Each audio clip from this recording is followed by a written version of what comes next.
Bonjour. Ça va Yann? D'accord. J'ai vu quelque chose d'extraordinaire de Yaharot des Vaches. Yaharot des Vaches, c'est un maître qui a vécu au XVIIIe siècle. Il s'appelait Rabbi Yonatan Eibeshitz. Yonatan Eibeshitz. Un Rav Ashkenaz très pimenté, aiguisé d'esprit. Il avait une connaissance dans tous les domaines de ce monde. Les 7 sciences, il les connaissait. Et il y a un commentaire fabuleux. Vraiment, ça m'a plu beaucoup, énormément. Tous les matins, quand on se réveille, on dit à Hachem, je te remercie Hachem, je suis reconnaissant à toi Hachem, et je dis devant toi de m'avoir ramené mon âme en moi, alors que la nuit, elle s'est envolée, on ne sait pas où elle va. Et le matin, je me réveille, elle est là. Je te l'ai confiée le soir, tu me l'as rendue le matin, avec clémence. Rabba emunatecha, phrase en hébreu, elle est grande ta fidélité. Voilà ce que nous disons. Il y a un maître dans le Talmud, Alexandrie, qui dit, l'Éternel, combien tu es fidèle et au-dessus de la fidélité. Lorsqu'une personne, elle donne un gage à garder à une autre personne, elle lui donne des fois neuve et il la lui rend vieille. Toi, Hachem, je te la donne vieille, je te la donne fatiguée et tu me la rends neuve. Combien je dois te reconnaître cela? Donc, Rabba emunatecha, elle est grande. Tu es fidèle, mais elle est au-dessus de la fidélité. Il vient Rabbi Yonatan Eibeshitz, il dit un Zohar Kadosh qui dit, Rabbi Shimon bar Yochai dit quelque chose de fabuleux, d'extraordinaire. Et là, ça m'a saisi d'émotion pour remercier Hachem. Quoi? Il est marqué dans le Talmud que celui qui a prêté ou qui a transmis un gage à quelqu'un, et cette personne doit de l'argent au gardien. Oui. Qu'est-ce que peut faire le gardien? En compensation de la dette qu'il lui doit, il peut lui retenir le gage. C'est la halakha. Il dit, Rabbi Yonatan Eibeshitz, Akadosh Baruch Hu n'est pas comme ça. Akadosh Baruch Hu, on lui doit énormément. Nous n'accomplissons pas les devoirs complètement. Nous manquons aux obligations, aux commandements de Hachem. Il aurait pu retenir notre âme. Tu dis, moi je t'ai donné à faire quelque chose, tu ne l'as pas fait. Maintenant tu me la donnes en gage. Oui, je la retiens. Et il ne fait pas ça à Akadosh Baruch Hu. Rabbi Yonatan Eibeshitz dit, en effet, on apprend d'ici qu'il ne faut pas faire comme la halakha. Que si quelqu'un te doit de l'argent, et un jour, il a gardé chez toi quelque chose, tu peux lui retenir. Mais tu dois te conduire comme Akadosh Baruch Hu. Tu dois te conduire comme Hachem.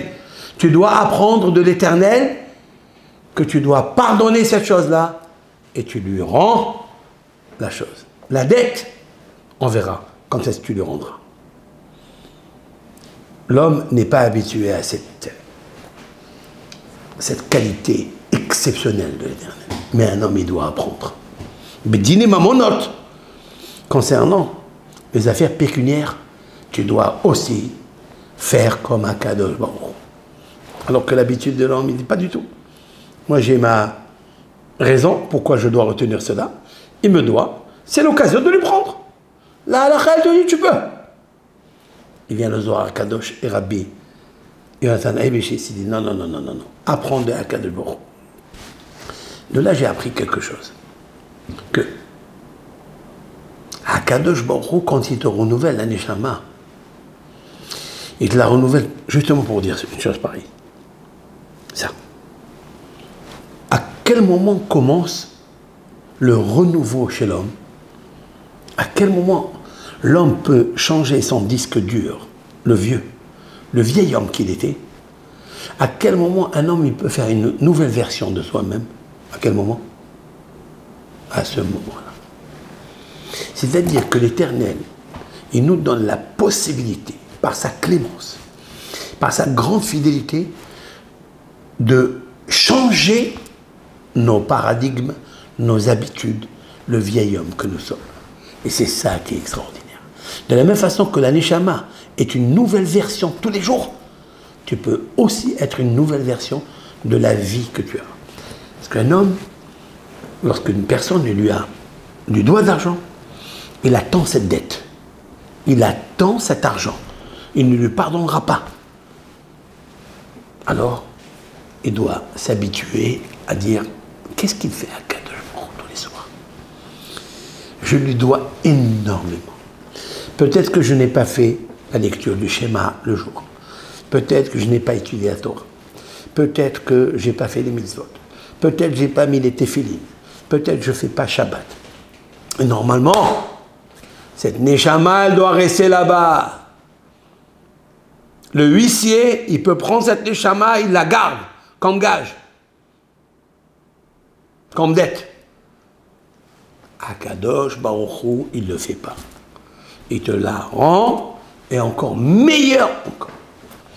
Maintenant, je vais te demander une question, Yann, et je demande à tous les internautes ici, tous les fidèles de nos cours, à quel moment Dieu nous rend vraiment la Neshama? Est-ce dès qu'on se lève le matin? On peut se réveiller, par exemple, à 4 heures du matin, il fait jour. Des fois, il fait nuit. Est-ce que Dieu, il rend la Neshama quand il fait nuit, quand il fait jour? Cela veut dire, je me réveille à 3 heures du matin, puis j'étudie, ou je vais à mon boulot. À quel moment Hachem m'a rendu ma Neshama? Qu'est-ce que nous disons, nous, habituellement? Eh bien, dès que tu te réveilles, tu dis, merci Hachem, je suis reconnaissant que tu m'as rendu mon âme. Merci de ta clémence et ta grande fidélité. C'est vrai? Vient les Rabbanim et Mekoubalim, le Zohar, dit non. La Neshama, il la rend lorsqu'il fait vraiment jour.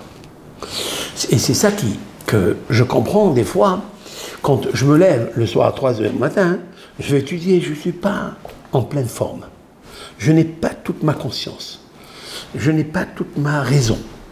Et je ne comprends pas pourquoi. Donc je suis réveillé, je marche, mon esprit est vivant, mon esprit est vif, mon cœur bat à l'unisson, mon corps marche.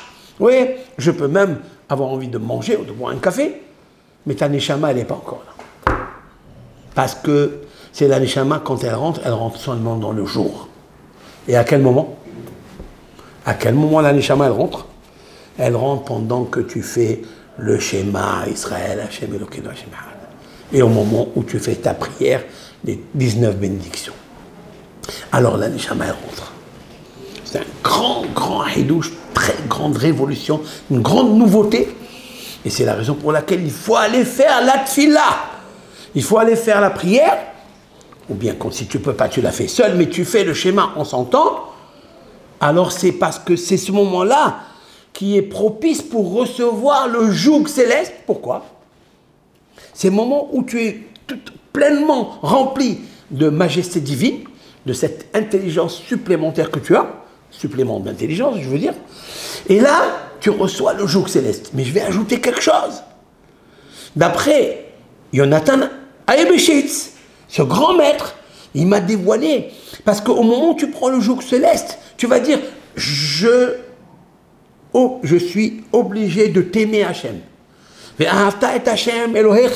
Tu aimeras l'Éternel, ton Dieu, de toute ton âme, de tout ton cœur, de tous tes moyens. Pourquoi tu dois dire ça pendant la lecture de l'acceptation du joug céleste? Schéma Israël, l'unité de Dieu, l'unicité de Dieu. Pourquoi? Parce que c'est maintenant que tu vois que Dieu, vraiment, il est au-dessus de tout.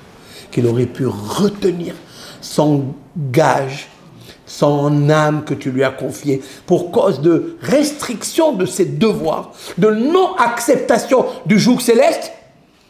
Et quand même, Akadosh Baruch Hu t'a rendu ça. Donc, pendant le joug céleste, tu dois comprendre que tu dois aimer Hachem Yitbarach. Tu as compris? Tu veux dire quelque chose? Peut-être, hein? Oui. C'est pour ça qu'on arrive à l'Afta, peut-être oui. Maintenant, on dit Bechol Nafshecha, parce qu'on a toute l'âme. De toute ton âme. Bechol Nafshecha, tu veux apporter une preuve que Bechol Nafshecha, c'est maintenant qu'elle est toute l'âme. Bravo. Très très bien. C'est un bon diouk. Je ne savais pas que tu étais tellement intelligent, mon cher gendre. Bravo. Qu'est-ce que ça veut dire Bechol Nafshecha, de toute ton âme? Parce que avant ce moment, qui est bien sûr, qui concerne la lecture du schéma, tu as tout ton âme. Bravo. Et ce qui est extraordinaire, c'est ce commentaire qui est écrit dans Zohar et qui est rappelé par Rabbi Natan Béchis, que la Neshama, elle ne rentre en toi que lorsque tu fais le schéma. C'est incroyable, c'est magnifique. Donc, Dieu, il nous avertit que tu es pleinement Neshama, âme, conscience, raison, d'accepter. Car il faut tout accepter. Est-ce que l'homme a une détermination qui l'oblige à faire des choses? Est-ce qu'il a un libre arbitre, un choix? Oui ou non? Tous les grands philosophes en parlaient, mais notre Torah, elle vient nous dire maintenant que finalement Hachem, il barach, il te ramène ton âme qui est la conscience, qui est la raison, qui fait que tu comprennes et que tu acceptes qu'il y a un joug céleste. Un joug céleste. C'est pas une détermination. C'est pas un déterminisme. Non. C'est un joug céleste. Maintenant, ce joug céleste que Akadosh Baruch Hu il a fait, est-ce que c'est parce qu'il a un plaisir d'avoir des sujets, d'avoir des serviteurs, ou il a une volonté de créer le monde pour montrer sa domination, comme pensent beaucoup de philosophes comme Spinoza et autres? Non, pas du tout. Dieu nous a montré par le fait de nous rendre notre âme, bien qu'on n'a pas accompli sa domination, oui, normalement il aurait pu la retenir, non? Mais il te la rend. Et pourquoi il te la rend? Parce qu'en fait, il veut te faire du bien. Dieu a créé le monde par sa volonté, certes, mais pas pour sa volonté à lui. Pour la domination et la gouvernance qu'en pensent certains des philosophes. Il a voulu te faire du bien, toi. Et le premier bien qu'il te fait, c'est qu'il te dit « Accepte mon joug céleste parce que tu n'auras que du bien. Parce que je suis l'Éternel. Même que tu n'as pas fait tes devoirs, tu me dois des dettes, tu manques à tes obligations, tu mets pas les tefilines, tu mets pas les phylactères, tu fais des péchés graves, je te rends quand même ton âme. Quand tu me la rends sale, tu me la rends vieille, tu me la rends dégoûtante, tu me la salis, qu'est-ce que je fais moi? Je prends cette âme à toi, je la trempe, je l'immerge dans les puits de la connaissance, dans les puits de la pitié, dans les puits de la purification et de la sainteté, et je te la ramène le matin. Pour que tu fasses quoi? Je ne te la ramène pas à 3 h du matin dans la nuit. Je te la ramène le matin pendant que tu lis le joug céleste. L'acceptation du joug céleste. Et pourquoi? Pour ton bien. Mais relèvavra de tout ton cœur. Ça veut dire, on peut aussi dire qu'en fait, c'est le moment où l'homme, il a tout son cœur. C'est le moment où l'homme, il peut servir Dieu de tout son cœur. Comment c'est marqué Levavecha? C'est pas marqué Bechol libera, de tout ton cœur. Lève, c'est comme ça que ça devait être marqué. Il y a marqué Bechol Levavecha, avec 2 bêtes, de tous tes cœurs. Et pourquoi tous tes cœurs? Parce que tu peux dominer même les passions que tu as en toi, même les émotions que tu as en toi, qui te créent tous les chagrins, qui te créent toutes les inquiétudes, qui sont la cause des peurs et toutes les stress et les tristesses que tu as. C'est un moment où je te mets la neshama, c'est une dose de mental, de vibration, de biochimie, esprit, âme, qui te rentre à ce moment-là, et tu dois dire « Shema Israël ». Maintenant, comprends Israël, parce que c'est le moment où tu peux comprendre. Parce que la neshama, elle se trouve dans le cerveau, en fait. Et en fait, tu peux comprendre Dieu. Il te dit maintenant que tu as ce bonheur que je te fais, alors accepte-moi pour ton bien. Et ainsi de suite, pour l'acceptation des mitzvot.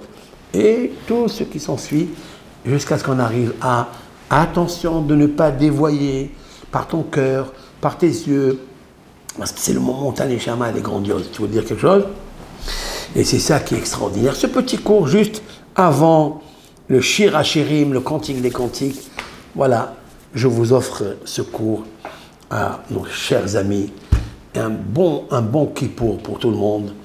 Avec l'aide de Hachem, on reprendra les cours comme d'habitude. J'étais un petit peu occupé à pas mal de choses. On a eu des restrictions de cours.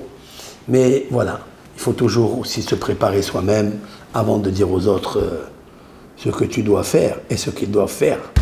Parce que c'est la meilleure des choses, c'est de réaliser d'abord que ton intérieur, il est en symbiose avec ton extérieur. Et lorsqu'il n'est pas, on ne peut pas diffuser une Torah, un enseignement instructif, sain, pur, par le cœur et par l'amour de l'âme. Voilà. Kol Tov.